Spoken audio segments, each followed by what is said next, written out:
Kalau saya mengkampanyekan untuk menolak itu dari tahun 92 lah. Kegagalan gerakan demokratik di Indonesia, tesis kita itu adalah karena kita terjebak dengan isu. Bagaimana penambangan dampak ekonomi bagi masyarakat serta kontribusi ke daerah. Dalam catatan kita, hampir semua wilayah aktivitas tambang yang diterbitkan oleh pemerintah ini sebenarnya berpotensi menimbulkan konflik di masyarakat.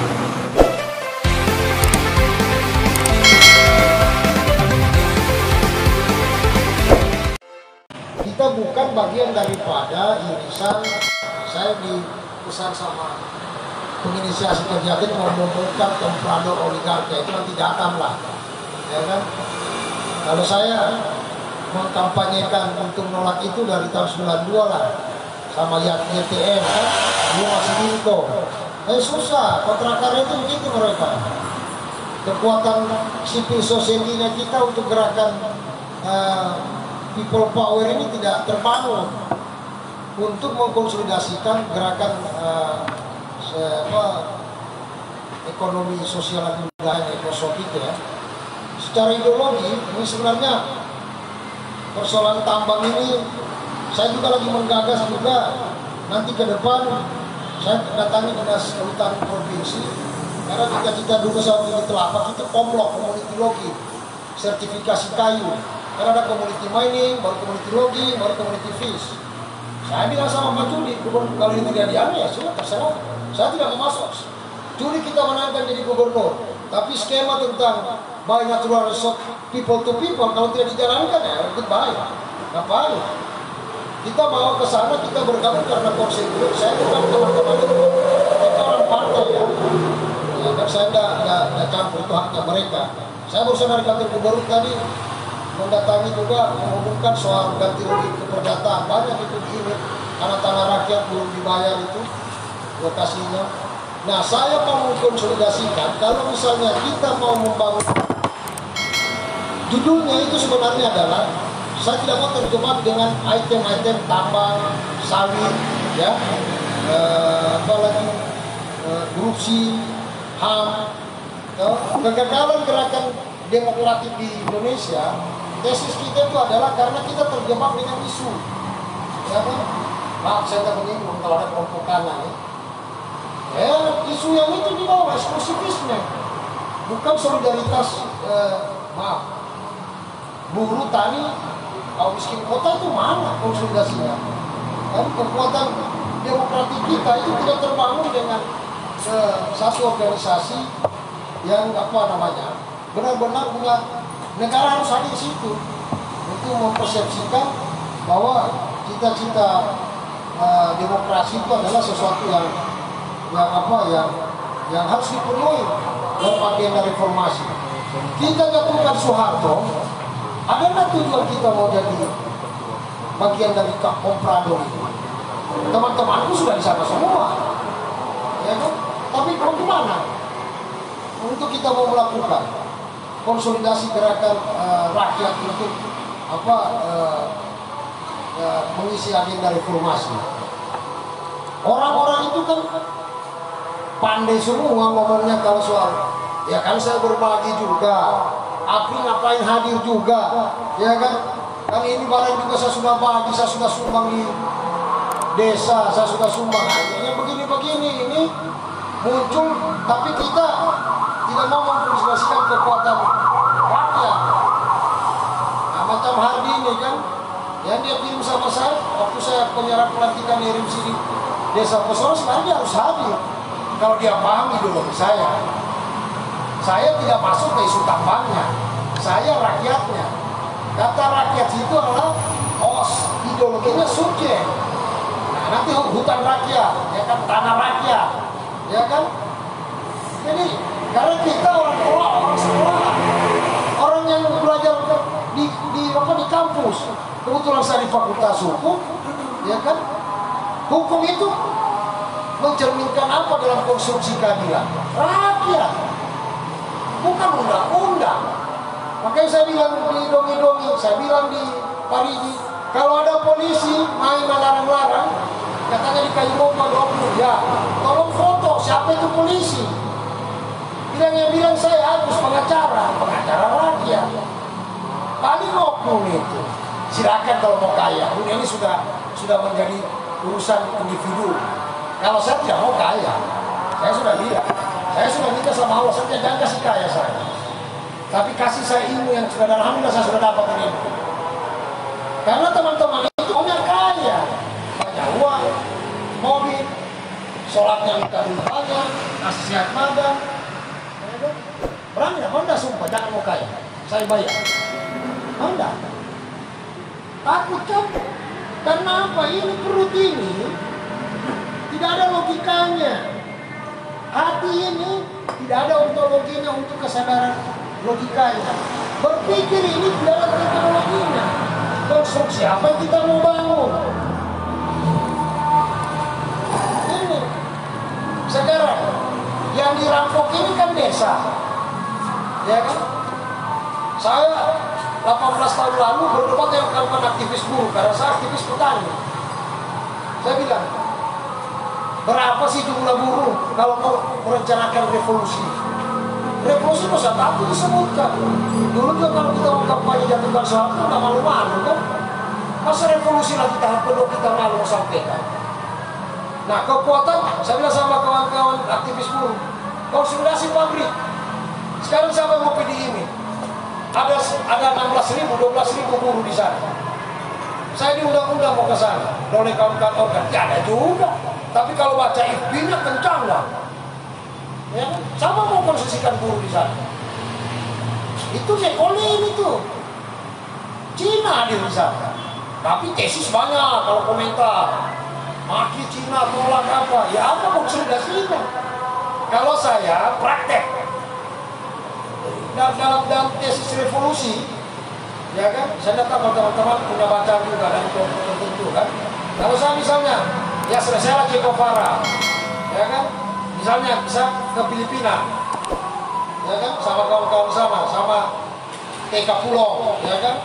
Hakim progresif, Doma, kan? Sekarang mereka sudah mau referendum kepada Duterte. Apa kekuatan kita melawan ketidakadilan ini? Rakyat sebagai ideologinya.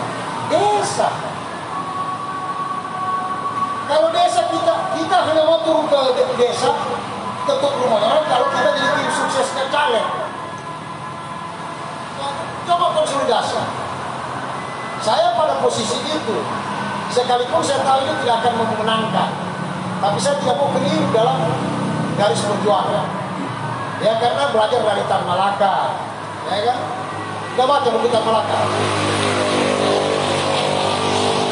Nah itu kan, Tan Malaka itu kerja di tambang dia konsolidasi buruhnya, di Tangerang, di Banten.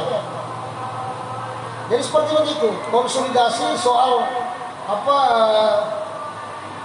Kalau kawan-kawan mahasiswa, ya sebenarnya apa mencerminkan saya tidak tahu di lingkungan ini apanya mau dipedulikan, ya kan?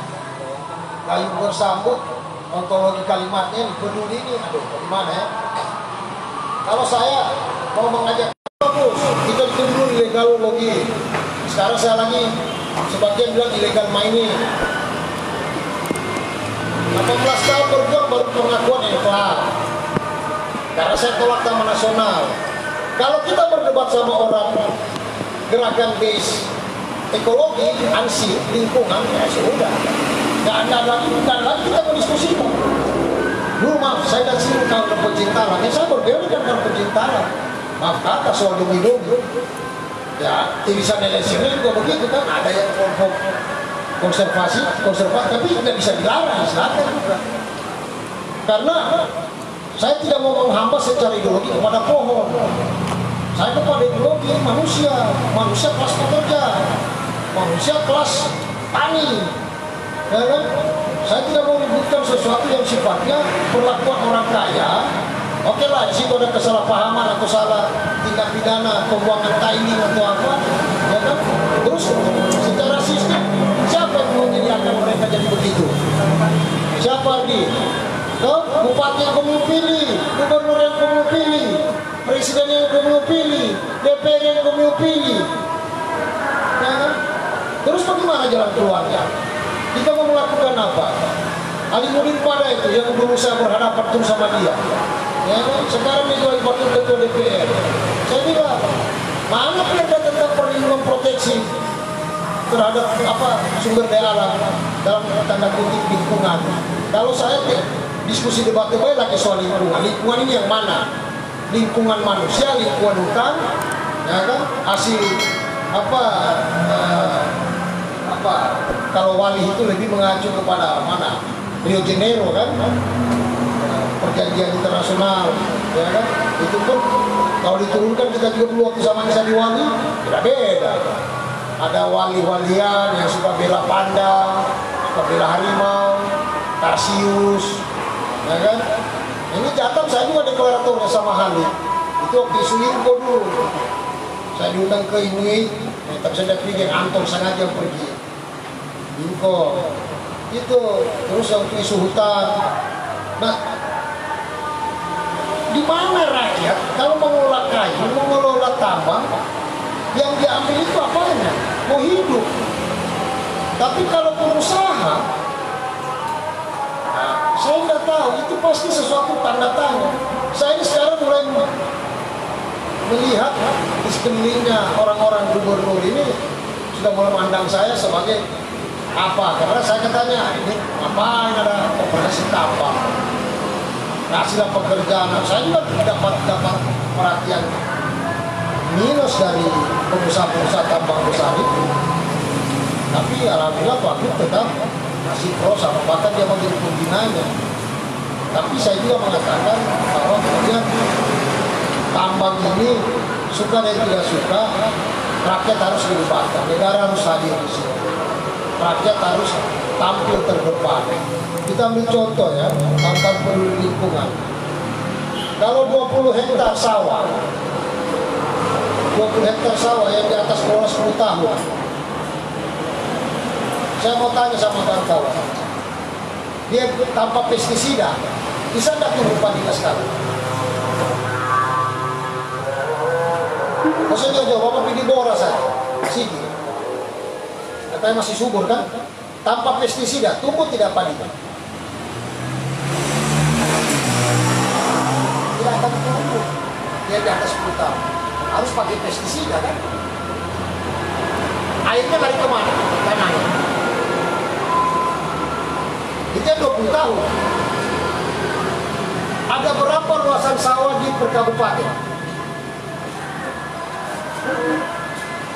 Ada berapa sawah? Siapa orang Parigi? Berapa sawah yang ada sama orang Bali?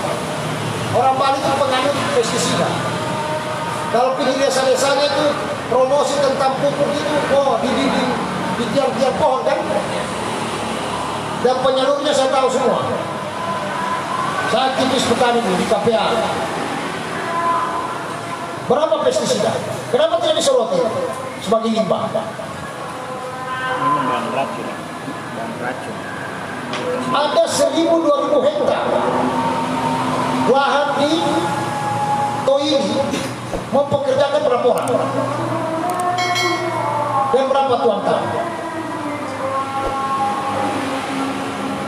Kalau saya buka tambang di Kayu Boko, Buranga di kampungnya Hadis, 20 hektar, itu bisa sampai 1.000 orang kerja. Oke, saya pakai merkuri sianida. Terukur tidak dengan pestisida 1.000 hektar yang sudah puluhan tahun. Baik penyemprotan, pil kasih masuk dalam tanah, dan itu ada bisnis mata rantai. Jadi komprador menyediakan unit-unit bisnis ijon-ijon ini, ijon pupuk, ijon bibit. Nah kalau tambang rakyat, saya tidak dalam rangka merasionalkan pertambangan. Saya tetap pada tesisnya rakyat. Karena tambang yang ada di desa itu kan tiba-tiba muncul, ada di kebunnya orang. Kita juga harus punya waktu, jangka waktu. Tidak berarti kayak IUP itu sampai 20 tahun. Ya kan? Kalau misalnya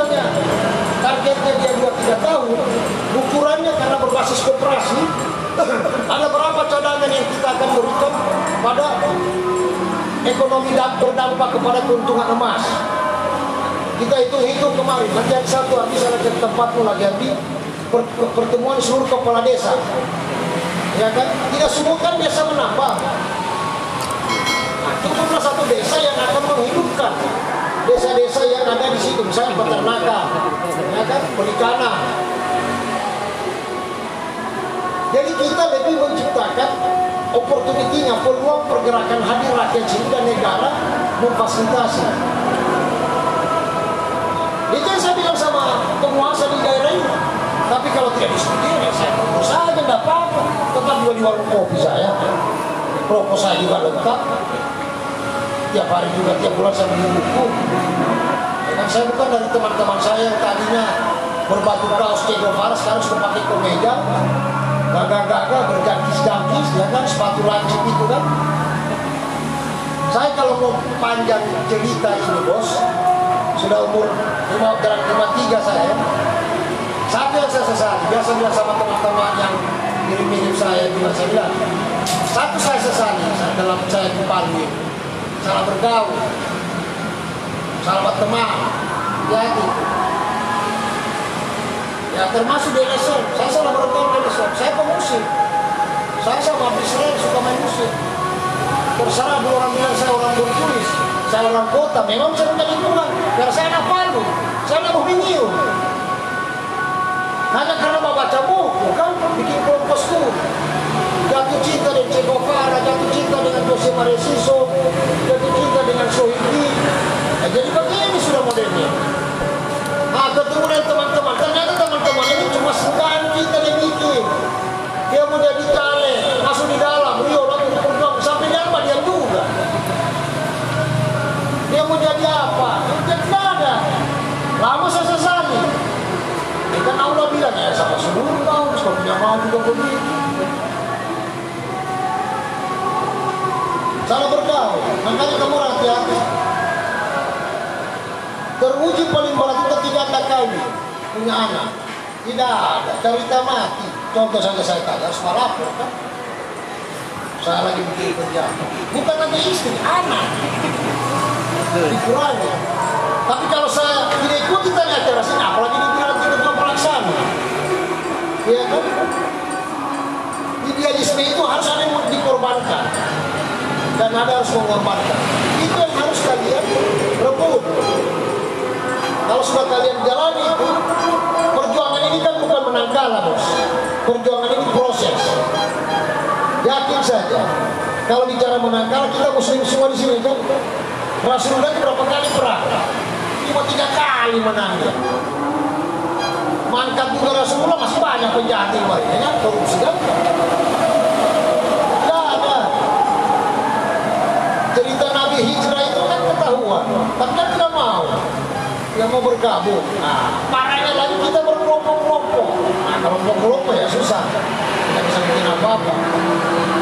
Ya seperti begitu saja saya bahwa kajian-kajian tambang rakyat itu tadi saya baru dapat perbandingan misalnya dengan sawah, soal kalau memang itu yang dikhawatirkan. Tapi itu juga belum kesimpulan karena saya masih melihat belum percaya juga sepenuhnya penambang rakyat ini yang tiba-tiba kok saya tanya Pak, Bapak tahu tambang ini sejak kapan? Ini tiba-tiba ada emas Pak. Iya saya tahu ada emas tiba-tiba di kampung Bapak. Tahu nggak cara ngambilnya? Tahu. Ya toh. Bapak dulu sebelumnya apa? Petani. Kenapa tiba-tiba sudah menambah? Ya, karena ada emas Pak. Oh, kan Hatta punya debat dengan Bung Karno itu kan soal itu. Penundaan teks proklamasi kemerdekaan. Kalau Soekarno maunya merdeka kan? Inilah Indonesia ini. Kalau Bung Hatta bilang jangan dulu, isi dulu kepalanya. Karena saya tahu betul. Itu pun dalam BPKI cuma satu lolos pasal yang diusulkan, pasal 33. Tolong baca, saya bilang kalau baca di sana ada sekarang Google. Risalah BPKI ada 4-5 chapter itu kebagian bidang pembahasan konstitusi kita. Itu the groundwork. Pancasila itu tanggung kesekian Pancasila itu. Pasal 45 itu adalah basis konstitusi kita, dasar daripada legal standing hukum kita. Ini juga mesti besar sekali.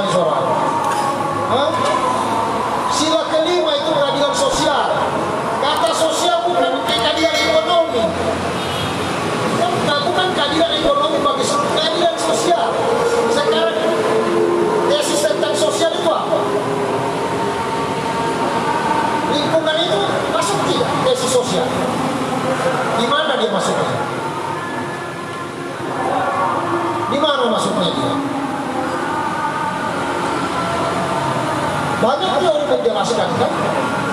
Kalau dalam kawan aktivis masyarakat adat, dia bicara tesis sosialnya itu adalah lingkungan itu adalah hak wilayah. Kalau kawan-kawan agraria, ya kan, berbasis terhadap reforma agraria.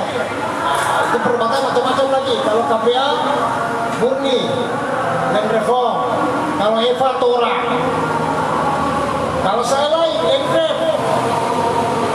Kalau saya munculkan Engrep, marah lagi teman-teman itu. Karena Engrep itu tidak akan ada taman nasional. Masa konservasi diproteksi 262.000 hektar, Engrep kalau tanam besar tipe baru. Ya kan? Masa ada namanya hutan Tahura. Saya tidak setuju Tahura itu.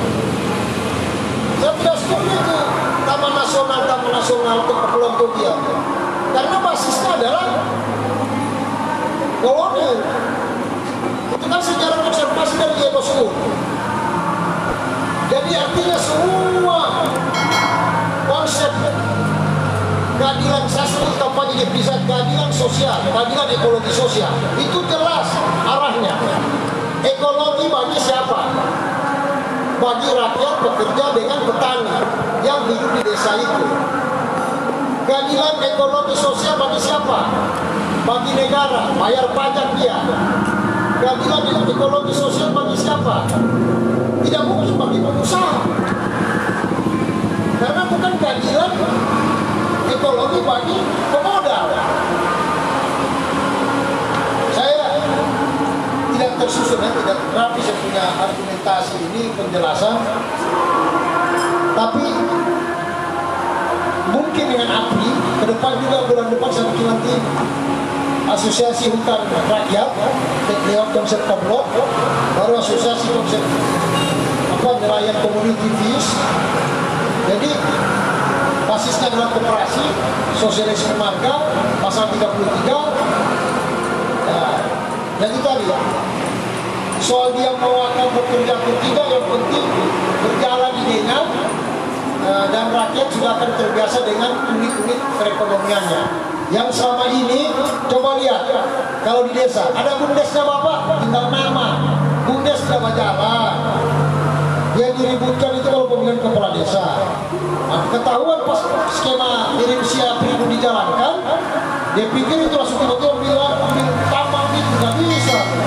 Kirim situ harus banyak ABCD-nya, termasuk teknik tambangnya. Terus kemudian kita punya Dr. Hairul, nanti akan buatkan buku satu, dia doktor koperasi di kampus Sultan. Dibuatkan buku satu tentang tambang rakyat, koperasi tambang rakyat. Jadi ABCD. Kita tidak mau jadi orang kaya, kita mau jadi orang sejahtera. Karena kalau kata sejahtera mencerminkan sila kelima, ya kan? Mari berasaskan orang banyak. Soal siapa yang memimpin negeri ini, orang baik atau orang buruk, tidak menjadi masalah buat kita. Karena kita adalah ideologi kita rakyat. Yang kita mau pertahankan adalah mana sistem yang ada dibangun dalam negara ini. Itu saja. Jokowi orang baik, tapi sana kan ada menteri-menterinya yang itu. Sebelumnya juga begitu. Jangan kita masukkan logika politik orang-orang pemain yang instan tadi. Bersama rakyat itu urus kita. Soal isu tambang, soal isu sawit, soal isu HAM, korupsi, kalau tiada rakyat, saya salah satu deklarator juga ICW sama Tete. Kenapa saya mundur dari gerakan aktivis korupsi? Kumpulan orang pintar mengawasi taksi penyembunyian uang. Ya oke lah, kita gunakan itu. Tapi harus rakyat yang nolak. Kayak gerakan anti korupsi gratis. Begitu juga yang ada di gerakan-gerakan yang di tempat lain tentang transparansi. Harus ada rakyat. Kalau ada gerakan sosial yang tidak mengatasnamakan rakyat dan tidak bersama rakyat dan tidak punya basis massa terhadap cita-cita garis basahnya, ya susah. Itu dia. Saya pikir seperti itu dulu sebentar. Mas-mas lagi aja.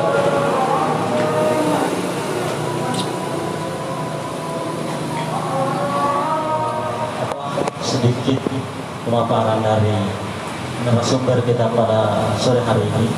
Selanjutnya kita persilahkan kepada narasumber yang kedua, yaitu Muhammad Taufik selaku Koordinator Pelaksana Jatang Provinsi Sulawesi Tenggara. Dengan hormat saya silakan. Assalamualaikum warahmatullahi wabarakatuh. Terima kasih kawan-kawan Forum Pemuda Peduli Lingkungan yang sudah mengundang kami dari Jakarta untuk berdiskusi soal bagaimana pengembangan dampak ekonomi bagi masyarakat serta kontribusi ke daerah. Saya malu karena dia senior kita juga di dunia gerakan di Sulteng ini, dan saya kira ini memang penting untuk kalau kita di Jatang ini memang penting untuk kita diskusikan bersama, karena memang Sulteng ini kita tahu kawan-kawan sudah banyak mendengar bagaimana investasi di Sulteng itu ya cukup luar biasa, baik dari sektor nikel, juga emas, dan tambang batuan yang sekarang lagi aktif yang beroperasi di wilayah Sulawesi Tengah. Nah, dari catatan Jatang memang ada hal yang menarik. Sulteng kalau kita banyak baca beberapa media,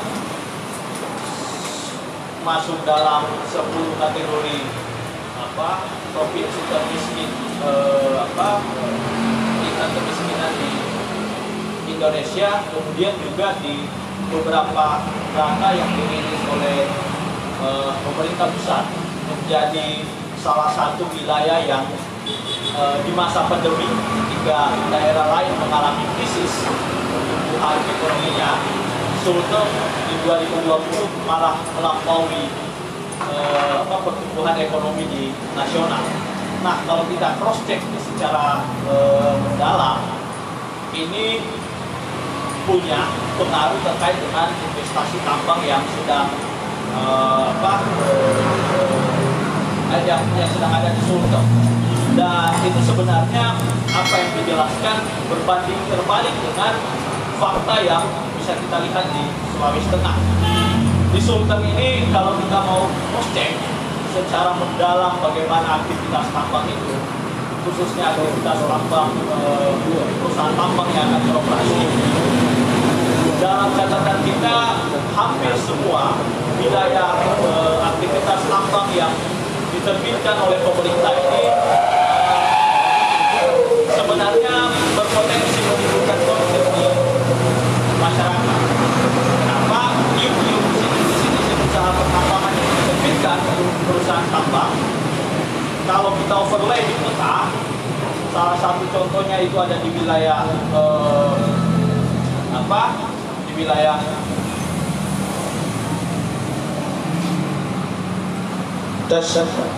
ada di wilayah Kabupaten Morowali, kemudian Morowali Utara, kemudian Kabupaten Banggai, dan Kabupaten Tojo Nauna. Hampir sebenarnya tumpang tindih dengan wilayah-wilayah pertanian, kemudian bahkan yang paling parah itu dia tumpang tindih dengan wilayah pemukiman warga. Izin yang diterbitkan itu sampai dengan ratusan ribu hektar, bahkan puluhan ribu hektar.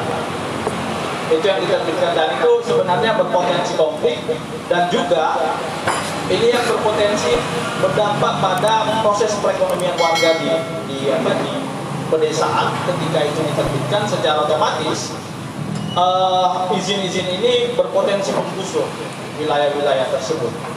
Nah, kalau kita bicara soal bagaimana dari aspek keuntungan yang didapatkan Sulawesi Tengah terkait dengan pendapatan dan dampak ke masyarakat, dari hasil kajian kami, secara tidak langsung sebenarnya daerah rugi dari proses eksploitasi tambang yang sedang berlangsung di wilayah Sulawesi Tengah terkait dengan pengolahan aktivitas tambang yang dilakukan oleh perusahaan-perusahaan tambang tersebut. Pertama, ini secara teknis kalau kita mau lihat proses regulasinya, memang kenapa daerah Sulawesi Tengah ini juga berkaitan dengan regulasi yang diterbitkan oleh pemerintah pusat. Pertama, di Sulteng kita tahu ada beberapa smelter yang beroperasi itu diberikan kemudahan tax holiday oleh pemerintah pusat yang secara otomatis memberikan keringanan untuk tidak membayar pajak dan lain sebagainya. Nah, yang kedua, kalau teman-teman tahu bagaimana hilirisasi pabrik-pabrik smelter yang ada di Morowali, di Sulteng ini ada total 11 smelter yang beroperasi, itu juga sebenarnya tidak memberikan kontribusi baik bagi Sulawesi Tengah. Dari 11 smelter yang beroperasi ini ada 600.000 ton nickel pig iron yang dihasilkan oleh pabrik smelter tersebut, pabrik nickel smelter tersebut, nickel setengah jadi yang dihasilkan oleh smelter.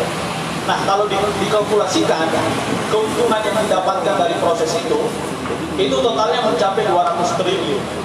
Nah, Sulteng tidak mendapatkan itu.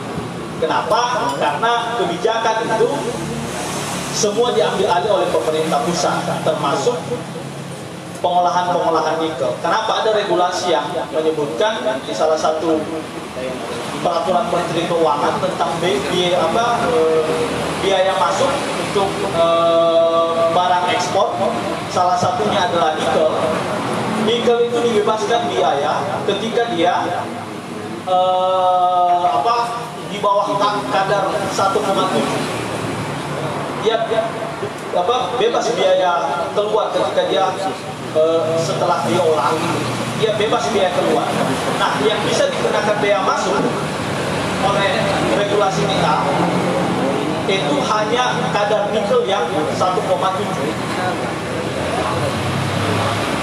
Nah, itu yang membuat secara tidak langsung daerah tidak mendapatkan apa-apa dari proses itu. Bahkan kalau kawan-kawan menyimak bagaimana kontribusi keuntungan dari satu kawasan industri milik PT IMIP, kalau disebutkan oleh Menko Marves itu, Menko Maritim dan Investasi, satu kawasan itu keuntungannya di 2020 kemarin itu bisa sampai 89 triliun dibandingkan dengan pendapatan daerah Sulawesi Tengah yang hanya sekitaran 4 triliun.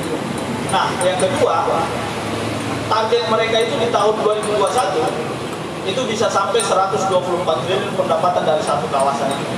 Dan secara otomatis Sulawesi Tengah tidak akan mendapatkan itu karena kebijakan terkait dengan nickel pig iron.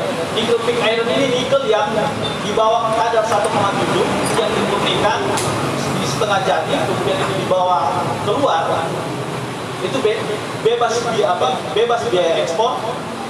Itu yang kemudian daerah tidak akan dapatkan. Nah, itu dari aspek pengolahan hilir dari pertambangan nikel yang sekarang sedang beroperasi. Bahkan kalau perusahaan-perusahaan tersebut berkantor di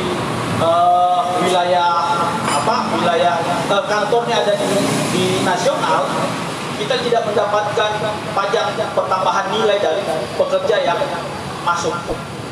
Itu langsung diambil oleh pemerintah pusat. Nah, itu yang Sulteng tidak dapatkan dari proses investasi yang sedang berjalan, walaupun sebenarnya besar yang datang ke Sulteng ini. Nah, yang kedua itu dari aspek nikel. Nah, bagaimana dengan aspek tambang emas? Ini hasil kajian kami juga. Kalau kawan-kawan tahu ada kontrak karya milik PT Citra Palu Mineral yang sudah ditandatangani sejak tahun 2017 bulan Oktober atau September kemarin, itu mengantongi luasan mencapai 85.000 hektar, dan yang sekarang beroperasi di wilayah Kota Palu di hadapan kita ini totalnya 25.000 hektar. Kemarin di 2020 dia baru merilis keuntungan, dan BRN Bumi Resource Mineral dari holding dari Citra Palu Mineral itu merilis bahwa keuntungan terbesar mereka salah satunya didapatkan ketika beroperasinya PT Citra Palu Mineral di wilayah Kota Palu. Nah, pendapatan PT Citra Palu Mineral ini masih dicoba yang dilakukan oleh PT Citra Palu Mineral di tahun 2020. Dia mendapatkan keuntungan total emas murni itu 78 kg. Kalau kita total itu semua berjumlah dinominalkan dengan rupiah itu sekitar ada 75 miliar.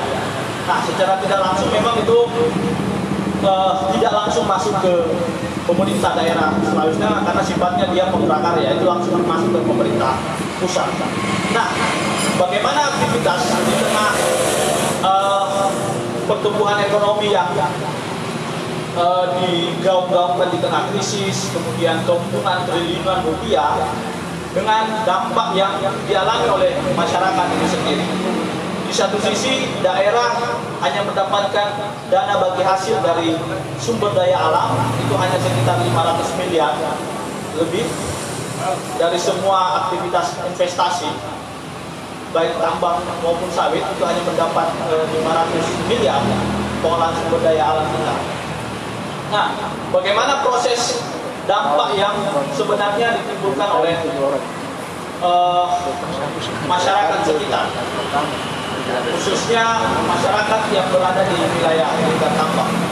Kami di Jateng Sulteng mengadvokasi beberapa kasus. Ini sebenarnya berbanding terbalik dengan apa yang didorong oleh pemerintah tambang menerbitkan IUP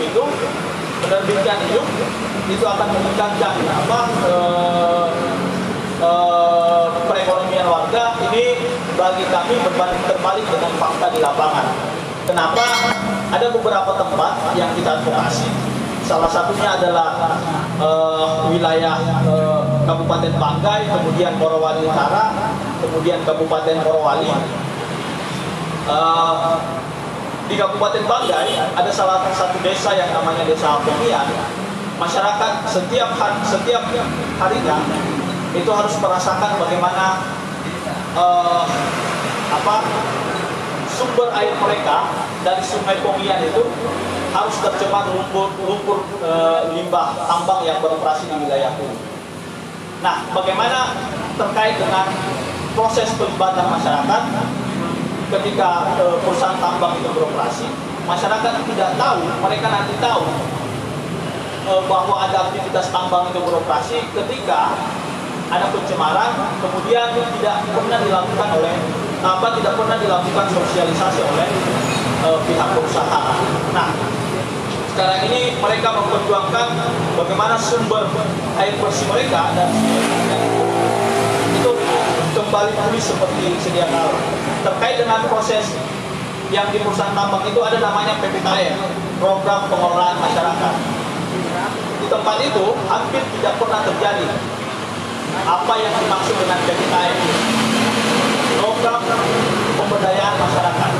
Itu hampir tidak terjadi. Nah, prakteknya memang perusahaan tambang masuk tiba-tiba saja tanpa ada sosialisasi langsung menambang dan lain sebagainya.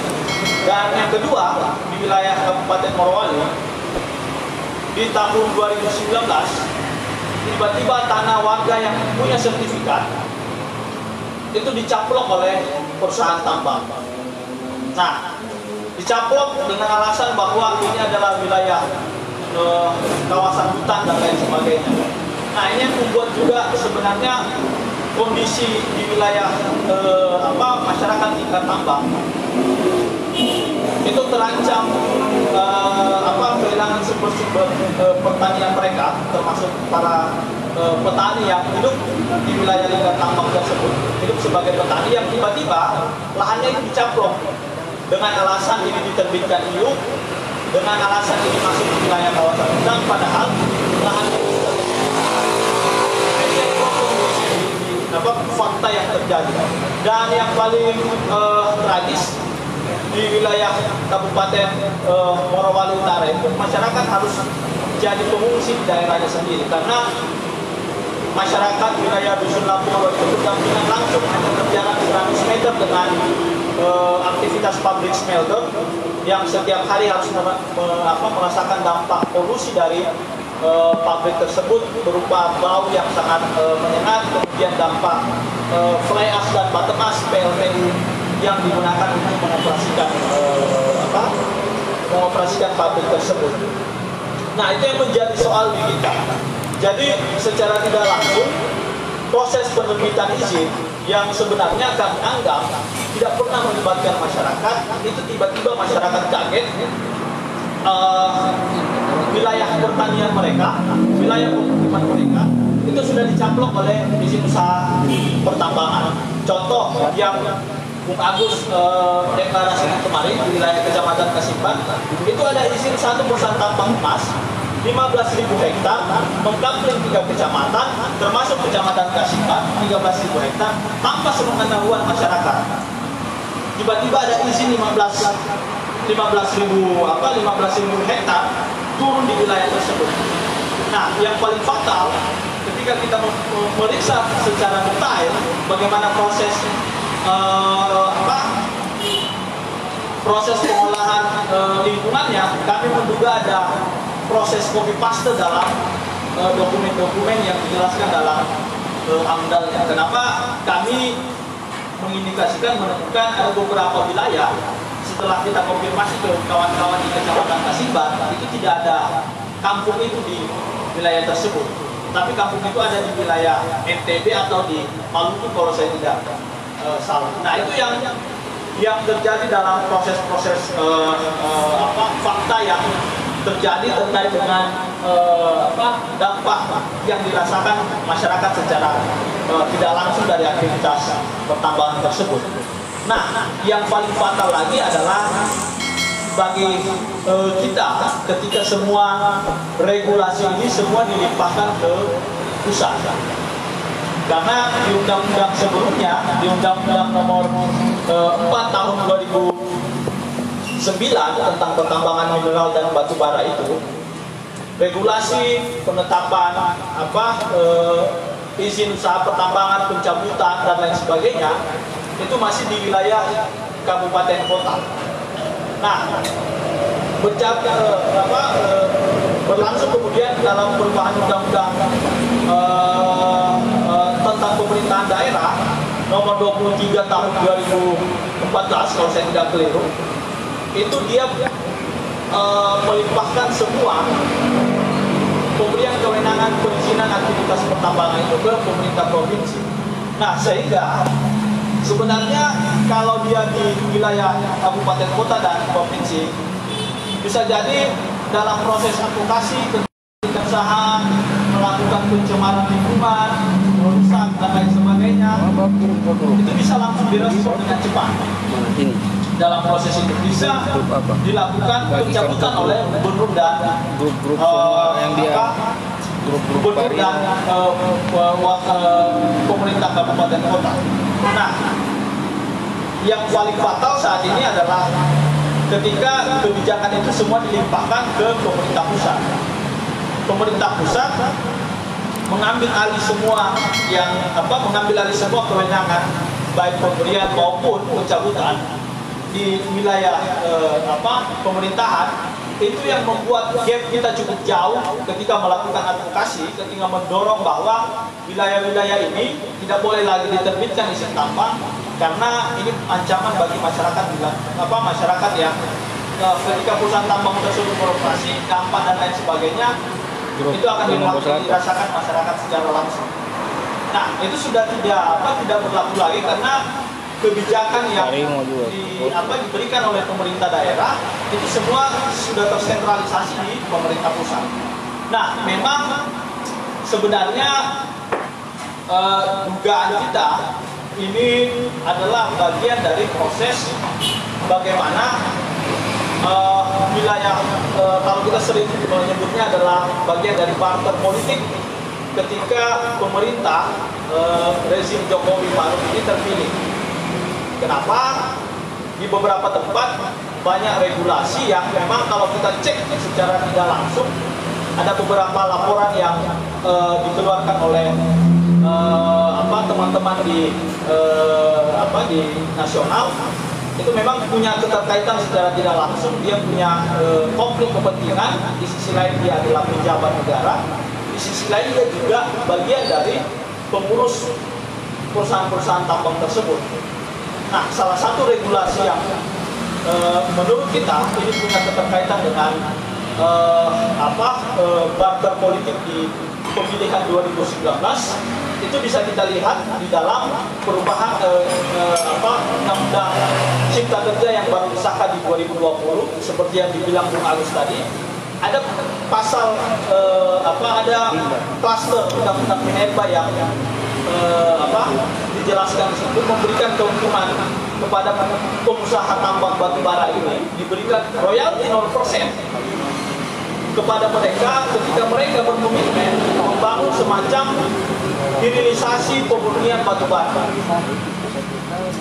Nah, royalti 0% itu kalau kita mau masukkan di dalam pendapatan APBN kita, itu sekitar 16% dari APBN kita dibayarkan oleh royalti dari tambang batubara.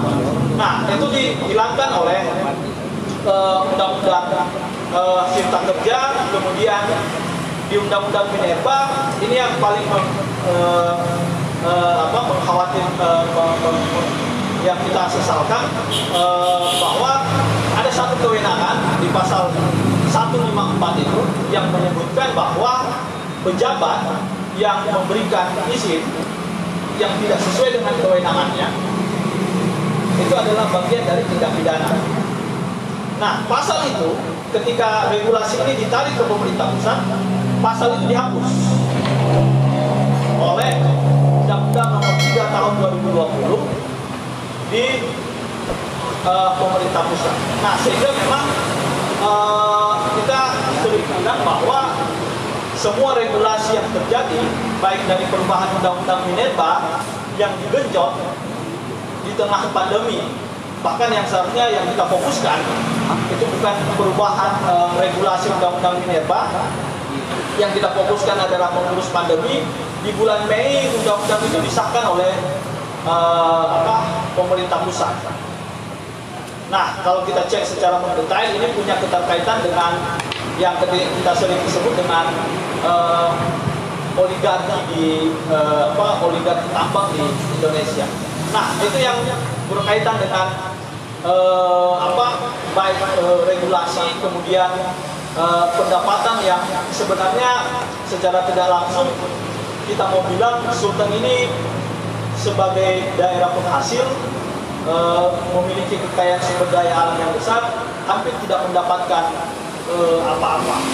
Kemudian terkait dengan proyek-proyek strategis nasional, hampir kita juga tidak mendapatkan apa-apa. Jangan sampai wilayah kita, wilayah Sulteng ini cuma habis digali, tapi hanya memberikan untung ke segelintir orang bagi pengusaha-pengusaha yang ada di nasional. Kemudian keuntungan-keuntungan ini juga sebenarnya seperti yang ada di IMIP, hanya menguap, keuntungan yang didapatkan itu hanya menguap ke negara asal modal itu berada di wilayah Tiongkok. Sehingga dalam beberapa kesempatan kami di Jatang Sulteng, saya hampir lupa di Kota Palu juga, Kota Palu di sepanjang pesisir Palu Donggala itu kami pernah diundang diskusi, dan dari puluhan izin usaha penambangan yang ada di wilayah Kota Palu itu ternyata juga tidak memberikan kontribusi baik bagi wilayah Kota Palu. Bayangkan keuntungan yang didapat dari sektor tambang batuan itu hanya 11 miliar per tahun dibanding dengan kerusakan lingkungan yang terjadi. Sehingga memang di beberapa kesempatan kami di Jatang Sulteng selalu pertama mendorong pemerintah untuk memoratorium, memberhentikan sementara pemberian izin-izin tambang di di wilayah Sulawesi Tengah. Kenapa ini penting dilakukan? Mari kita duduk bersama, melihat situasi kita di Sulteng, memanggil masyarakat, berdiskusi, apakah wilayah-wilayah mereka ini mau dibebankan izin atau bagaimana. Nah, itu yang pertama yang terus kita desak. Jangan sampai proses pemberian izin ini hanya hadir di belakang meja, tiba-tiba menambah masyarakat terkena dampak dan masyarakat tidak tahu apa-apa dari proses tersebut. Nah, kenapa itu penting didorong untuk di moratorium, diberhentikan sementara untuk menangkap proses perizinan, jangan sampai di wilayah tumpang tindih dengan wilayah pertanian. Yang kedua, yang terus kita dorong ke pemerintah pusat, mulai mengevaluasi seluruh proses pemberian izin di wilayah Sulawesi Tengah, baik pemberian izin untuk hilirisasi nikel, kemudian penerbitan izin usaha pertambangan di wilayah hulu yang mengeksploitasi, Kenapa? Ini penting karena beberapa data yang dikeluarkan sebenarnya Sulawesi Tengah ini tidak mendapatkan apa-apa dari proses tersebut. Bahkan kita hanya jadi daerah yang terus-menerus dieksploitasi tanpa ada keuntungan yang signifikan kita dapatkan dari hasil itu. Sehingga itu yang terus kita dorong. Kenapa penting untuk dievaluasi proses pengolahan sumber daya alam kita, sehingga betul-betul apa yang dijelaskan oleh Bung Agus soal pasal 33 itu, kekayaan alam itu betul-betul dinikmati rakyat, tidak dinikmati oleh segelintir orang yang hanya memberikan dampak buruk bagi keberlangsungan lingkungan hidup di wilayah Sulawesi Tengah. Nah, mungkin itu kira-kira yang bisa saya sampaikan. Oke. Ya, baik. Terima kasih kepada materi narasumber sudah memberikan materinya kepada sahabat-sahabat sekalian. Nah, mungkin langsung saja saya buka sesi pertanyaan kepada sahabat-sahabat sekalian. Pertanyaan saya batasi sebanyak 3 pertanyaan. Mungkin para sahabat-sahabat yang ingin bertanya, saya persilakan.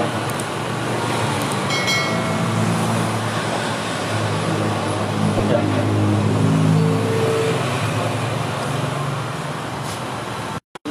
Apa kepedulian tentang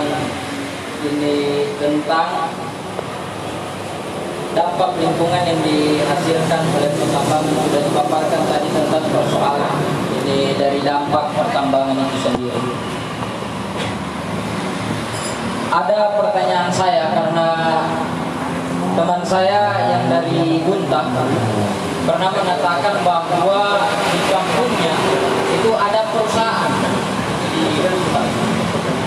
Jadi persoalan yang pada awalnya itu adalah pembebasan lahan.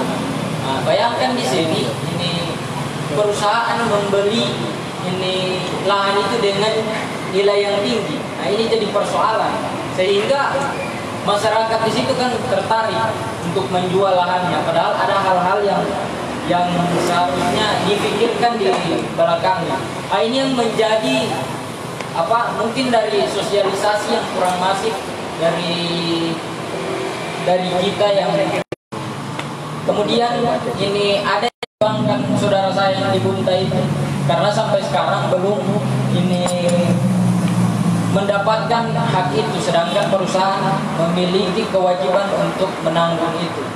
Nah, ini yang saya mau tanyakan, kira-kira bagaimana ini langkah-langkah yang dilakukan ini untuk ini mendapatkan secara utuh. Saya belum tidak bahas masalah dampak lingkungannya, tapi dampak ekonominya untuk masyarakat khususnya di sekitarnya, belum tidak masuk ke dalam daerah. Mungkin tapi bisa dijelaskan untuk daerahnya. Ya, mungkin itu saja yang bisa saya sampaikan. Khairul kalam, wassalamualaikum warahmatullahi wabarakatuh. Ya, baik sahabat-sahabat, ada lagi yang ingin bertanya?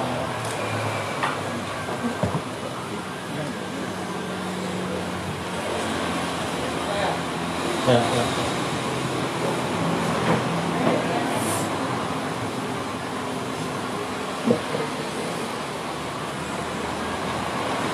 Ya, assalamualaikum warahmatullahi wabarakatuh. Yang saya hormati narasumber sore hari ini ya, yang sudah memaparkan tentang perekonomian bagi masyarakat serta kontribusi ke daerah tentang pertambangan. Jadi sebenarnya saya ingin mengatakan bahwa sebenarnya bukan tentang pertambangannya yang salah, tapi cara-cara yang mendirikan pertambangan, terutama kesalahan dari didirikannya pertambangan itu karena kurangnya sosialisasi kepada masyarakat. Karena pentingnya sosialisasi kepada masyarakat. Karena sekarang ini kita lihat bersama bahwa di semua pertambangan itu kita dengar bahwa itu hasil dari izin dari pemerintah. Padahal semua itu untuk masyarakat. Tapi kenapa tidak disosialisasikan dengan masyarakat? Kenapa harus pemerintah semena-mena mengizinkan? Padahal pemerintah niatnya itu untuk masyarakat. Tapi kenapa sampai detik ini kalau ingin mendirikan pertambangan itu tanpa sepengetahuan masyarakat itu pemerintah mengizin. Nah sebenarnya itu masyarakat yang paling kontribusi besar di situ, karena masyarakat yang mau dihidupkan. Pertanyaan saya, apa solusi? Mungkin ada solusi dari materi tentang pertambangan di Sulawesi Tengah ini. Karena saya rasa pertambangan di Sulawesi Tengah ini paling banyak itu atas izin pemerintah saja. Tapi masyarakat kena dampak. Salah satunya dampak perekonomian. Ya, selesai dari saya. Sekian, Assalamualaikum warahmatullahi wabarakatuh. Ya, baik, terima kasih. Baik, sahabat-sahabat, tinggal tersisa satu lagi untuk penanya.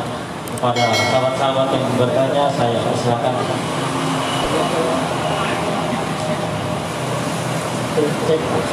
Assalamualaikum warahmatullahi wabarakatuh. Yang saya hormati pemateri, selanjutnya kepada teman-teman semua yang berpandang hadir pada dialog interaktif ini, mungkin saya langsung saja. Saya ingin bertanya terkait apa yang dijelaskan tadi tentang penghasilan itu nikel, emas dan lain sebagainya. Jadi pertanyaan saya, dari kebijakan yang dijelaskan tadi terkait penghasilan yang dihasilkan oleh nikel tadi, kira-kira apa penyebab sehingga kebijakan terkait penghasilan tambang tersebut tidak bisa atau sama sekali tidak masuk ke provinsi? Itu saya kira saya butuh penjelasan saja terkait. Terima kasih.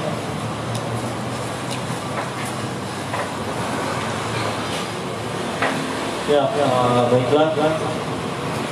Di sini ada 3 pertanyaan, yaitu yang pertama, bagaimana langkah-langkah untuk yang dilakukan untuk mendapatkan rencana utuh terkait masalah CSR ataupun sosialisasi yang termasif. Namun kedua di sini dari sahabat pribadi meminta bagaimana solusi untuk tambang di Sulawesi Tengah agar mungkin melihat masyarakatnya juga bisa merasakan apa yang diberikan oleh tambang. Kemudian yang ketiga itu penghasilan dari tambang, dari nikel, dan apa dampaknya sehingga tidak bisa disalurkan ke daerah. Terima kasih. Mungkin kepada Pak Agus Salim, saya persilakan. Terima kasih. Saya berharap sebenarnya diskusinya di memikirkan soal krisis itu menjawab apa, kan explain soal pointer-pointer tentang permasalahan AFK. Kan itu kan data, tidak ada menjawab.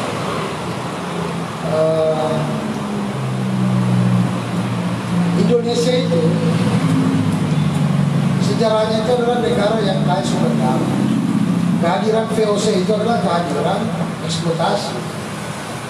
Orang kalau tidak mulai dari sejarah susah. VOC itu adalah satu perusahaan company terbesar di dunia dengan prinsip 3G, Go, Glory, Prosper. Jadi ini tambangnya kolonial. Tesis dulu kita cari, dulu besar. Jangan berjuangnya di ujung atau di tengah. Ya, tidak dapat ya, tapi ya silakan bilang orang semua. Cuma saya, prinsip saya, standing saya di situ. Indonesia ini adalah sosialisme. Indonesia ini adalah nasionalisme yang dibangun dari pergerakan kebangsaan. Sumber daya alamnya itu kaya. Kenapa? Cerminan kayanya itu menjadi cikal bakal terbentuknya satu state negara itu. Yang tercermin dalam teks proklamasinya kan. Bahwa kita itu mau menyatakan kemerdekaan dari kolonialisme. Nah sekarang Belandanya pergi, Jepangnya pergi, kelakuannya ketinggalan. Terus tradisi demokrasi apa yang mau dibangun sekarang? Hukum. Mau bukan di Cesar. Sejarah pertama di Indonesia yang bukan Cesar sudah saya yang menang Pak. Uluri Waktu Sampo itu. Nggak ada itu. Tapi mereka banding, ada lagi. Tapi apakah saya harus berjuang di Cesar terus? Orang bilang wah aku itu suka lompat-lompat, memang. Karena krisis kita multidimensi. Tapi sekarang mau dicairkan di forum CSR, dana itu ada turun dan saya menang di pengadilan dan saya batalkan Perda nomor 13 2016 di kota. Apakah itu perusahaan semua mau bayar sekaligus? Yang dibilang tadi Jatam untuk kota saja dia tambang galian batu itu berapa? 10-11 miliar. Dalam ketentuannya PP 47 dengan Undang-Undang 40 wajib CSR-nya dikasihkan dari hasil rules. Tapi kalau kita hanya fokus di situ ya ngurusinnya ya itu dah. Urusannya cuma soal investasi, soal model, soal CSR. Begitu juga dengan gerakan lingkungan. Nanti kalau misalnya kita ditanya datang mau dipenuhi nanti, ya, apakah kita cuma mau fokus di situ? Sekarang rakyat ini kita mau kemana? Kemerdekaan tahap kedua untuk kolonialisme koloni itu mana? Yang munculkan partai-partai baru semua yang mempersiapkan 2024. Oligarkinya tetap. Kita harus meletakkan perlawanan kepada ketidakadilan itu adalah ke rakyat. Kalau rakyat hanya stagnan dalam logika-logika apa kalau saya sebut siapa sosiologi? Tidak ada. Coba bentuk kelompok studi, kajian-kajian lintas studi. Komunikasi linear itu gara-gara ini kan itu kalau dalam tesis unit sosial dari Durkheim, misalnya ambil Durkheim, mudah sekali itu saya cuplik itu. Saya rasionalkan sama anak saya tanpa harus belajar, kelas-kelas sudah bisa sampai download macam-macam itu, TikTok apa semua. Karena ada perilaku menjadi kebudayaan tertentu, orang terasing tetapi menjadi objek daripada situasi kondisi sosial itu. Kalau tambang menjadi masalah hari ini sebagai krisis sosial, itu harus ditanya sama saya dengan Jatam. Bukan krisis lingkungan. Kalau krisis lingkungan itu dari sejak dituangkannya kontrak karya pertama waktu Soekarno di kudeta. Masuknya undang-undang PMA. Siapa yang masuk? Liberalisasi, imperialisme, nekonim, Aliwardana tanda tangan, sama semua, ada Malik. Jangan di ujung kita mempersoalkan ya kan demokrasi ini dalam case-case ini tadi. Kalau kita sepakat Indonesia adalah nekolim tahap 2, nah ini dia. Mari turun ke desa. Mau nggak ada turun ke desa? Ada berapa jumlah desa di Sulawesi Tengah? Ada berapa? Kalau Jatam pasti bicara berapa jumlah iup yang merusak lingkungan. Saya ada berapa jumlah desa yang rakyatnya ideologis, yang rakyatnya mau berjuang. Kalau tidak ada itu, baik. Mau harap sama di kuburnya yang saya pikirkan tadi, curi itu kan teman saya. Muharram itu saya kasih buku baca kan. Apa ini kerja Muharram itu? Ibrahim mantan direktur wali. Apa kerjanya? Kemarin pelantikan IRIMSI. Suruh mandatori saja untuk di sana pengakuan koperasi tambang rakyat itu masih Ya itulah, karena orang gini tidak mulai dari sesuatu kesadaran historis. Semua kita ini harus dari rekam jejak historis. Saya orang Manda, tapi saya tidak tahu Manda. Historis saya karena bapak saya jadi dosen ke bawah di Palu. Aku orang apa? Orang tuanya, unit sosial yang katakan pilihan Mugurke, perhatikan, itu yang membentuk kolektivitas. Ini yang lewat ini. Kolektivitas ambigu. Makan, hidup, kerja, tidur, bangun. Ya. Kebudayaan apa yang kita mau bangun? Kalau hari ini krisis lingkungan itu adalah multidimensi, saya kritik sama wali gitu kan. Saya di wali. Kita tidak mempromosikan angka-angka kehancuran dan penyelamatan, bukan lagi. Kalau di Barat saya ikuti konferensi Global Forum, orang sudah bicara partai hijau, rebut parlemen, tentukan siapa pemilihnya, yang cinta lingkungan ya. Belum kena ginting dulu kita mencari dana sampai kita tolak Ford Foundation, kita tolak yang namanya agen-agen untuk membantu LSM dari dana Amerika, jangan cuma protes Amerikanya. Semua LSM sekarang timur dari Amerika, dari Inggris. Sejarahnya sama Longgen Ginting, tolak. Wah, bagaimana cara cari duitnya?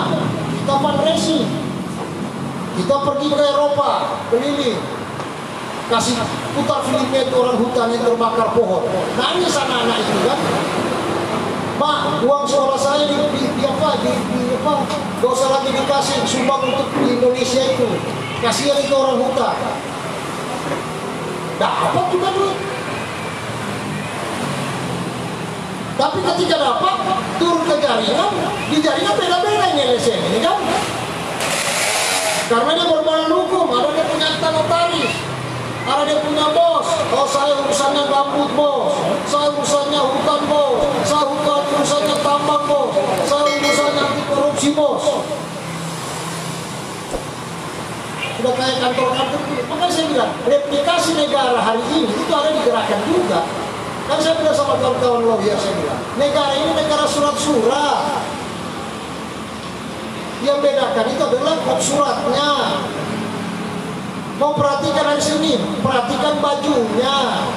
Yang membedakan kalau dia dinas kehutanan ada pohon, kalau ada tambang bola bumi, apa itu jangkar apa. Itu negara-negara itu Belanda. Yang tidak Belanda itu dari institusi sejarah negara ini apa? Apa kawan-kawan? Dia cerita dengan hukum, mana hukum? Kepolisian, kita harus makan dengan kepolisian. Polisi itu yang bentuk adalah orang sosialis. Zamannya Perdana Menteri Saharin. Yang lain masih Belanda semua. STPN itu tradisi Belanda. Sekolah kultur itu tradisi Belanda. Akademi di Fakultas Hukum saya tradisi Belanda. Guru besarnya dikirim ke Makassar Putra itu adalah orang Belanda yang nulis kumpulan tentang hukum adat itu. Nggak ada yang Belanda, nggak ada yang kolonial. Jadi sekali-sekali Malaysia kita Commonwealth aja, katanya republik. Mana republiknya? Konstitusinya pasal 331 pasal. Pancasilanya sila kelima keadilan sosial. Tuhan yang kasih tinggi. Ketuhanan kan? Persatuannya dikasih ketiga. Padahal persatuan dulu. Masa orang semua ditanyakan bertuhan atau tidak? Nah, terus kemudian yang lain apa? Iya. Muncul Satpol PP. Urusan COVID menjadi urusan diskresi kuasi judisial. Penegak perda. Main saja tutup orang punya warung. Denda 2 juta. Coba. Apa itu? Pakai seragam. Belanda kan? Kau sudah cerita di sana tambang. Perda itu aja. Bagaimana lawan? Coba. Bela aja itu orang-orang. Makanya saya bilang kalau mau belajar di pengadilan sana, aku makin itu. Apa juga teman-teman sejawat saya ya, mau diapa? Karena mereka hidup. Tapi orang bilang kalau saja bicara ilmu surat itu gila. Kedua biasanya tidak jelas kemana dia. Ya, saya Hairul Anwar lah. Kalau dalam gerakan kemerdekaan. Datang tengah malam lagi saling ngomong dengan Iwak Sumantri. ya kan? Dia datang habis diskusi seni di Cikini, curi bukunya Sahrir. Dua Kusmantri bilang, itu macam tiap malam saya datang, tiap malam cuma. Dia itu keponakan saya. Mencuri itu buku, enggak mencuri. Tidak ada bukunya itu, tapi buku yang dipilih itu jelas. Dari rak-rak buku yang dia curi, buku-buku filsafat. Bacanya tentang Levi Strauss, sastra seni rakyat, ya kan? Hemingway, ya kan?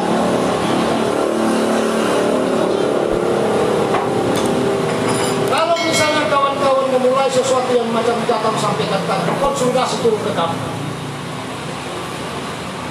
Kalau dalam 1 bulan di 4 kecamatan, 3 kecamatan yang daerah info itu ada pergerakan perlawanan rakyat, ya kan, setiap minggu ada yang ditangkap, wah itu baru udah mantap, ya kan? Mana? Ini sekarang ada data apa? Data dari data. Forum lingkungan, peduli lingkungan yang ini, yang inisiasi pimpin. Demo, kita gunakan itu datanya data. Demo, buka ke pengadilan, demo di pabrik, demo sama judi di gubernur sana, ya kan?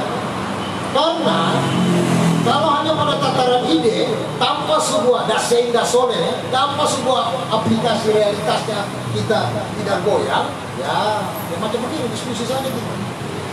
Sama dengan kalau kata jangan tersinggung, kan kita cuma selalu menjadikan rumor lucu-lucu lagi, sedikit. Kita orang biasa lebih dekat dari luar nadi, ngapain lagi mau kesadaran palsu? Nah, kotanya saya lebih dekat dari luar nadimu, Allah bilang. Ya masalah sekarang ada kasus di mukamu, kau tidak mau urus dah. Ketidakadilan itu kan sumber daripada kekuatan hukum yang sebenarnya banyak. Makanya dulu tahun 60 fakultas hukum itu masuk di fakultas humaniora. Tidak ada fakultas hukum dulu. Tapi sekarang orang lebih daripada polisi, jaksa, tapi itulah Satpol PP. Mahal sekali saya. 2 hari malam lalu datang kasihan orang, Mas Joko mau didenda. Sedih saya kasihan. Mau apa orang mau makan ini? Dia mau kasih makan anak istrinya, kalau larang dia mau beroperasi sampai jam 9, jam 8 suruh tutup. Dia tidak minta uang. Ya. Jadi teman-teman bisa bayangkan, ketika kita berikan kampanye lingkungan hidup, saya di lingkungan hidup ini 2 hari dengan jaringan itu hampir 18 tahun. Tidak ada yang berbeda. Ini orang lewat ini lapar semua ini. Ada tuannya kasih makan, terima gaji. Kalau bukan outsourcing disuruh. Ini semua. Tidak ada permanen. Katanya negara hukum. Ya kan? Betul bilang datang tadi. Angka kemiskinan itu justru lapar ada di Morowali. Kita saya datanya lalu. Tapi itu sana berlimpah. Ada apa? Tapi kalau kita tidak demo, kita tidak turun masa, kita turun banyak. Yang penting tersampai dia punya. Makanya saya bilang sama teman-teman, sama Epen ketua PBI. Apa bedanya basis masa dan garis masa? Saya lihat di motor itu ada motor FPR, sama naik FPR. Nah, kok ini FPR tuh?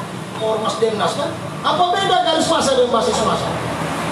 Kalau basis masa ya basis project itu. Jangan bos, saya baca basis masa sama orang kalau baca gitu. Tapi kalau garis masa, kandang ke gelangga walaupun seorang sendiri aja, itu FPR itu. Ya. Masalahnya adalah upah tanah dan kerja itu sebagai sebuah deklarasi manifesto daripada kaum pekerja dengan kaum kelas tani, ini tidak menjadi itu. Masalah juga di FPR, tidak mempropagandakan. Harus FPR propaganda. Dan kalau punya organisasi, ya kan, harus bersolidaritas internasional. Kalau cuma ada di lokal, nanti lihat. Melihat cuma dua tahun bahan organisasi terlanggar. Mau dekat pilkada, pilpres, ya kan, dengan ketika dia sudah masih dikepung oleh investor. Itu banyak kejadian itu. Dulu masih almarhum Mansur Fakih, Bapak Dedek Kontengio, saya bilang, gak usah lah, ada bicara sosial, gak usah dulu buat riset itu tambang krisis multidimensi orang Kalimantan, Dayak, Melayu itu tergusur. Sekarang satu enggak, ada enggak cerita orang melawan dan dibunuh dan ditangkap kayak Chico Mendes di Sapulipia? Enggak ada. Atau satu organisasi, kemudian 18 tahun kemudian jadi caleg semua teman-teman itu. Kalau bukan di partai yang sekarang berkoalisi, ya jadi wakil gubernur, wakil bupati di daerah-daerah. Kalau salah sebut-sebut saya, mulai Sambas, Kota Baru, ya kan, Ketapang, teman semua di wali dulu itu. Bagus, kan kita nanti main dua sisi. Biar kami yang di dalam sistem, ya sistemnya sudah kamu sepakati. Saya sistem di luar, tetap outsider. Jadi gitu-gitu. Nah itu cerita saya menyemangati sama teman-teman. Umur saya pendek mungkin, atau kalau masih panjang juga, fisik juga kuat. Kalau kata Halil Anwar, ya kan, masa produktif itu antara 20, 19, sampai 30. Lewat dari itu sudah, urusannya lain. Jose Rizal, pendiri negara Filipina itu, umur berapa dia mati? Umur 21 tahun. Ya kan? Umur 19 tahun dia doktor pertama di Asia.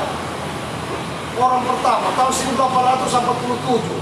Makanya kalau turun di kota Manila, beda kalau Jakarta. Ya kan? Simbol Monas emas, tapi yang punya Comprado. Ya kan? Kalau turun di kota Manila, pas turun dari bandara, langsung Taman Jose Rizal Park. Apa di situ patungnya? Dia lagi berdiri dengan bukunya, dengan dia punya di hadapan rekrut tembak, ditembak dia kan. Jadi tertanam sama orang Filipina, dia bangun negara martir. Kita yang bangun negara ini adalah orang yang dipanggil Laksamana Maida jam 9 pagi di Gang Pengangsaan membentuk Dokurismo Soeharto Sakai. Bahasa Indonesia BPKI untuk penyerahan kemerdekaan. Tidak pernah kita merdeka ini berperang, tidak pernah. Ya kan? Terus apanya kita membanggakan kemerdekaan ini? Ya sudahlah, karena sudah terlanjur ada negara itu. Tidak ada. Coba buka di YouTube, Soekarno dipanggil pagi-pagi kan dengan Hatta. Bentuk Dokurismo Soeharto Sakai. Karena semangatnya adalah, ya sama dengan teman-teman sekarang masuk di partai, ya saya main di dalam. Cuma ini cara, diambil contoh model di Aljazair, diambil contoh mungkin negara di Nelson Mandela. Sudahlah, kita tidak usah berperan terlalu lama. Kalau bisa debat dialog konferensi meja bundarnya dilakukan, tidak, kenapa tidak? Kan merdeka juga, kan begitu. Makanya waktu saya sebelum menutup saya cuma bilang, saya waktu SMA sejarah saya itu merah bos. PSBB itu merah, masih ada mata pelajaran itu. Ya kan? Kewirausahaan di kampus itu merah. Saya bilang yang mana pahlawan, Pak? Tidak ada, semua ditangkap. Diponegoro ditangkap, dibuang di Makassar. Imam Bonjol ditangkap, dibuang di Tondano. Cut Nadim ditangkap, dibuang di Jawa Barat. Yang mana yang mana? Pak Timur dikasih mama di atas perahu. Hasanuddin tahanan rumah di Lompo Banu, rumah besar itu. Lompo Batam di perjanjian sekarang kalau itu daerahnya itu Trans TV Tanjung Bunga, perjanjian Bungayan. Yang mana yang menang? Kalau di Filipina jelas, kalau di Laos, Vietnam itu tanah air saya paling saya cintai. Kalau Bapak masuk Taweni, setiap perempatan itu patung orang mati-mati membela tanah air ini di kampungnya. Itu diperingati. Karena kenapa? Agar mengingatkannya seperti kata bilang tadi. Ya bos, mobil kasih masuk izin tambang kemari, hancur kita punya kampung ini bos. Ini juga rakyat setengah komplek. Kalau lapor padahal dia sudah tahu. Nggak ada yang butuh. Sudah saya keliling ini, saya tahu turut di mata memandangnya apa itu. Terus kalau dia tahu datang melapor, kenapa kau tidak larang? Batarnya di situ larang. Bos sudah pergi ke Dewan Adat, sudah pergi ke kepala desa. Oh jangan, bos, soalnya gimana? Saya datang dengan kopi udah bicara semua ada lokasi tambang lagi. Jadi kesadaran itu ada, penolakan, tapi berbuat tidak. Dia hanya coba-coba semua, kisi-kisi. Kata bersolidaritas bukan tanda seru untuk diajar, tapi hanya jadi tanda kutip. Tidak ada yang pasti dan pokok kita dalam persatuan sila ketiga. Makanya saya bilang itu sila gagal sebenarnya. Gagalnya kenapa? Mana bisa ada orang bersatu Pak sepanjang hari? Tidak ada. Bersama. Tidak ada itu ketuhanan Pak. Apalagi Esa. Esa itu numerik, bukan angka dalam jumlah. Kata ketuhanan berarti lebih dari satu. Kepulauan, kan banyak. Jadi sudah salah semua sudah ini. Perwakilan permusyawaratan setelah keempat mana? Pemilihan langsung sekarang. NKRI mana? Aceh dengan Papua otonomi. Pak, saya bilang sama begitu, kalau mau kita orang yang kaya, katanya kita kan nomor 2 sekarang di Indonesia setelah Papua. Emas kita terkaya nomor 2 setelah Papua. Ya kan? Nikel kita lithium terbesar di Asia Tenggara. Enggak. Kalau Aceh bisa, ya kan? Saya bilang sama polisi, kalau Merdeka dan Sulawesi Tengah federasi, saya kan dari dulu anti NKRI. Saya mau federasi. Karena Soekarno pertama dilantik sebagai presiden di federasi. Ini Kesultanan Keraton Jogja. Coba buka. Terus kenapa tiba-tiba NKRI? Terus kalau NKRI mana undang-undangnya mau Indonesia NKRI? Ya ada juga. Siapa punya mau NKRI ini? Jika ini jadi izin semua ke pusat. Oh ini NKRI-nya. Surat-suratnya berjenjang negara ini. Surat-suratnya kalau dia kehutanan, menterinya di Jakarta, di Manggala Wanawati. Ya kan? Kalau dia SDM bisa Power Gatot Subroto. Kalau dia pertanyaan itu begitu-begitu. Oh ini NKRI, malah ada petaman rupanya. Jangan ragu bilang, tidak ada NKRI, lawan. Tidak ada undang-undangnya, lawan. Makanya munculkan gerakan ada. Orang asli harus muncul semua. Ya kan? Munculkan kekuatan. Otonomi itu bukan di pemerintahan, di desa. Rumah desa jadi ngata. Boya, Pantaya, karena kata desa itu kata daripada zaman Belanda untuk Bali, Jawa dan Madura. Kalau Sulawesi Tengah tidak ada itu desa, di Toraja tidak ada itu desa, yang ada Lembah. Kalau di Padang Nagari, Sulawesi Tengah itu apa? Boya, Lipu, Ngata, tidak ada desa, tidak ada sama orang tua di rumah. Apa itu desa? Tulisan di dia secara etimologi apa itu desa di Google tidak ada dijelaskan. Kamus bahasa Indonesia sendiri bingung, apalagi kita orang hukum. Belanda itu semua harus dirubah. Jadi teman-teman, kalau mau mempercepat soal krisis lingkungan dalam agenda seperti Jakarta Punya, saya cuma sarankan solusi aksi, demo, datangi gubernur, datangi SDM. Bukan berarti saya orangnya judi, saya membiarkan tidak. Itu sudah baik pada kader saya. Kalau tidak ada saya urutan kedua atau berada kedua mundur. Saya datang, ada Pak. Cabut saya. Karena gagal partisipasi dari situ. Jasa dia tidak mau, kongres saya. Ada Pak mundur. Dia kalau tidak mau mundur. Alhamdulillah orang paling dia. Orang melu bos, masih ada juga saya punya istri punya bisa datang taruh, kamu orang bisa ditangkap rokok. Hidup ini jangan banyak tuntutan, kita nanti menjadi tidak jelas. Orang bayar kita, mau bagaya juga ini kayak teman-temanku yang sekarang kalau mau calon DPR, rambut Subandiri, sepatu Sultani, jadi masalah kok bagaya. Tapi kenapa tiba-tiba berubah yang sudah cuaca dari hujan ke kemarau? Ya, itulah mental yang tidak menjadi muncul dari dalam jiwa. Kalau muncul dalam jiwa, macam teman-teman butuh saya. Ini semangat lagi saya. Soal saya di April, ini perjuangannya ke dalam, mau dilihat. Ternyata, yang marah ini bukan kawan-kawan Jata. Yang marah ini teman ternyata kontraktor pertambangan. Dia pikir saya datang mau ambil dia pekerjaan. Saya salah bilang, sampai saya kita difasilitasi 2-3 kali oleh orangnya supaya yang punya nikel. April Sulama maunya apa Pak? Kok bawa rakyat? Oh baru saya sadar. Oh rupanya penolakan ini bukan. Kalau saya misalnya datang asosiasi taman rakyat, misalnya kemarin kamu datang orang Madema apa? Oh iya bos, salah sudah 3 orang. Tapi kalau dipanggil baik-baik dengan yang punya perusahaan Pak. Dan rata-rata itu tidak ada punya data semacam tadi, biro bencana. Sudah tidak bayar orang punya tanah. Terus kedua bukan dia kerjakan, ada orang yang dikerjakan. Sama juga di Nikel, sama juga di Kalianten. Orang Balikpapan yang punya, tapi yang kerja sampai 3 pelaksana GO-nya di dalam. Istilah dia birokrasi ya itu. Jadi pasti kamu datang ke sana, manajemennya beda. Ini yang merasa terganggu dari hadirnya yang GO-GO ini. Izin terganggu karena orang yang pergi jual-jual kemana-mana bawa izin itu. Bos ketemu di kafe Jakarta tuh, berapa kagak? Pak Bung 7 kilo Pak bawa sampai bersih Pak.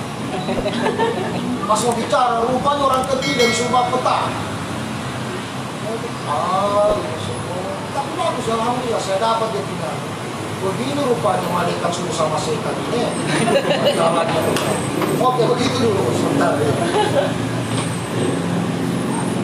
Jangan terlalu serius.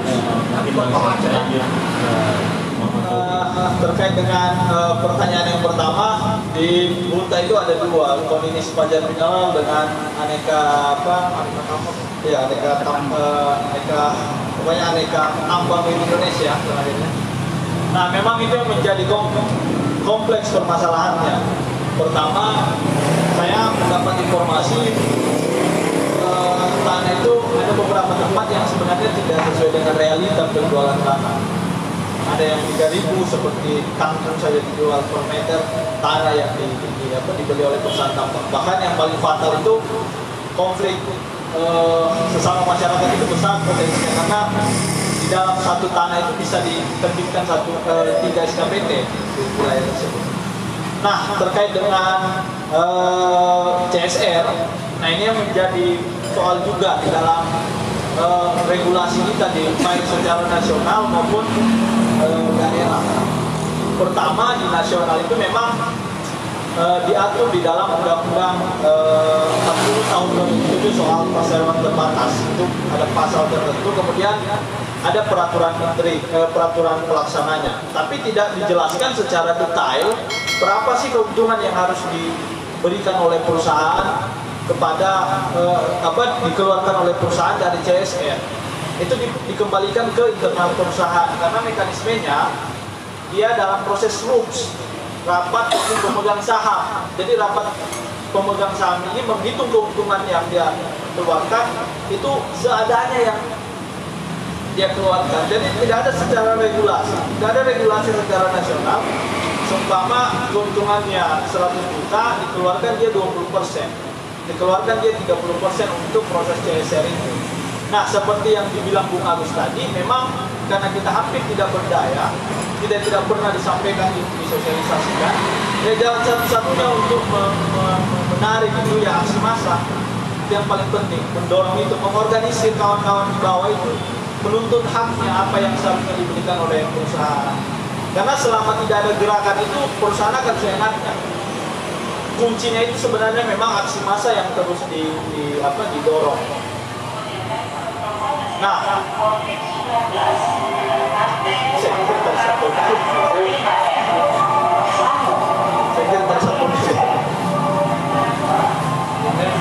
yang kedua itu terkait dengan pertanyaannya Bung soal apa sih sebenarnya yang harus dilakukan ketika izin-izin tambang itu. Nah, ini yang tidak pernah sampai sebenarnya. Jadi proses pemberian izin tambang itu secara regulasi baik dari kebijakan nasional maupun daerah hampir tidak melibatkan masyarakat luas, karena secara teknis penetapan WIUP wilayah izin usaha pertambangan itu hanya dibahas oleh wakil rakyat kita di DPR RI. Jadi WIUP itu syarat diterbitkan, tempat diterbitkannya WIUP. Nah, proses pembahasan itu hanya dibahas oleh wakil rakyat kita.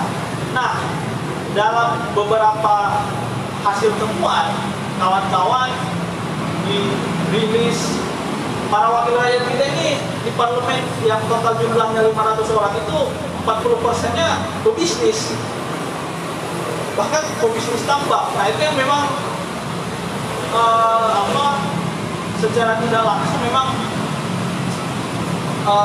pasti akan berdampak ke masyarakat, karena masyarakat dalam hal ini dia tidak tahu sama sekali bagaimana proses itu terjadi. Bahkan dalam proses teknis sekali, dalam proses pemberian izin yang seharusnya masyarakat itu terlibat, seumpama dalam proses teknis pemberian izin eksplorasi ke peningkatan operasi produksi, seharusnya masyarakat disampaikan. Di beberapa tempat kami mendapatkan masyarakat tidak pernah disampaikan, malahan mereka hanya mengundang orang yang dianggap tokoh, dianggap tokoh di situ, yang itu kemudian dianggap menjadi persentase dari masyarakat yang menandatangani dokumen tertentu yang dianggap setuju, padahal dia tidak mendengar mendengar secara keseluruhan bagaimana sebenarnya kemauannya masyarakat, apakah dia menerima itu atau tidak.